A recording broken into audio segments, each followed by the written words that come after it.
Hey everybody, Nick Espinoza, your chief security fanatic here. Don't forget to subscribe. And today we're going to delve into the fact that we are starting to sound and talk and write like chatbots. This is really interesting, and Mike Pearl of Gizmodo had a really interesting write-up on this, and it's just absolutely interesting here because our shared linguistic ecosystem may be so AI saturated that we're really honestly starting to sound like them. Really, I mean, we're all using ChatGPT or Gemini or take your pick, right? On top of this, in some cases, AI infected speech is basically being put out there by actual elected officials. And we're going to talk about that. But let's go back a little bit because back in July of this year, researchers at the Max Planck Institute for Human Development's Center for Adaptive Rationality released a paper on this topic entitled Empirical Evidence of Large Language Models' Influence on Human Spoken Communication. Now, this study quantified YouTube users' adoptions of words like underscore, comprehend, bolster, boast, swift, inquiry, and meticulous. Now, interestingly enough, I had to think about this because the very first one, underscore, I have been using the word underscore for years. That said, most YouTubers, et cetera, are probably younger than I am. So here we are. I also use comprehend. I use bolster. Don't really use boast, swift, inquiry on occasion, maybe on meticulous sometimes, but I really use underscore. And I'm not getting that from a chatbot. I've been doing that before those things existed. So the whole point of this is that exercise unearthed a plausible but not quite conclusive link between changes to people's spoken vocabularies over the 18 months following the release of ChatGPT and their exposure to the chatbot. In other words, if you're going back and looking at how they sounded before the chatbot came out versus what they sound like now they're using words like underscore, etc.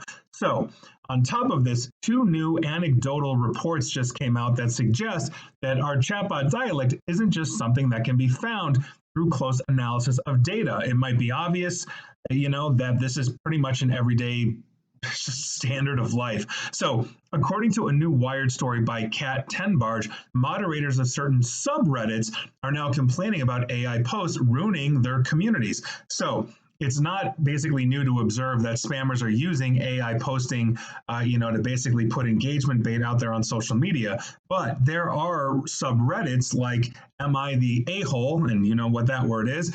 Or Am I overreacting? Or Am I the devil? Where visitors crave reading about human misbehavior. But if it's not real, it's not really fun. So not only are human written posts sometimes rewritten by AI, but moderators are concerned that humans are now starting to write like AI.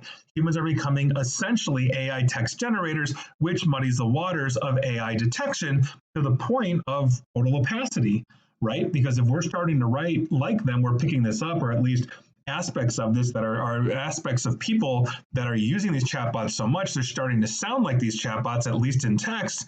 That really makes it hard to detect A from B, human from AI. So as Cassie, who is a moderator on Am I the A-hole, put it, and I quote, AI is trained off of people, and people copy what they see other people doing. People become more like AI, and AI becomes more like people, end quote. And yeah, Cassie's completely right. It really is kind of mixing that, genetic and technological gene pools together here. So essayist Sam Chris also explored the weird way chatbots write, quote unquote, for the latest issue of New York Times Magazine. And he discovered along the way that humans have accidentally taken cues from that weirdness.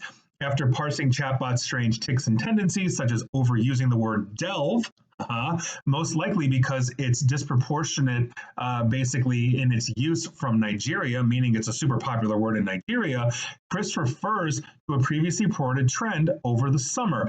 Members of the UK Parliament were accused of using ChatGPT to write their speeches. And the reason that they are being accused of this is really interesting, because the thinking goes that ChatGPT written speeches in the UK Parliament contain the phrase, I rise to speak. That's an American phrase used by American legislatures, right? So by virtue of that, Congress, Senate, they say I rise to speak. The Brits don't. But Chris notes that it's not just showing up from time to time.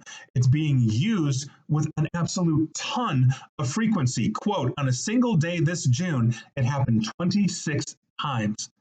So, while 26 different members of parliament using ChatGPT to write speeches is not an impossibility, it's more likely an example of chatbots, right? So, this is what we're talking about. We're using chatbots so frequently, and I mean, look at any college kid that's cheating, right? Copy, paste, edit a little bit to make it sound a little more human and a little less ChatGPT.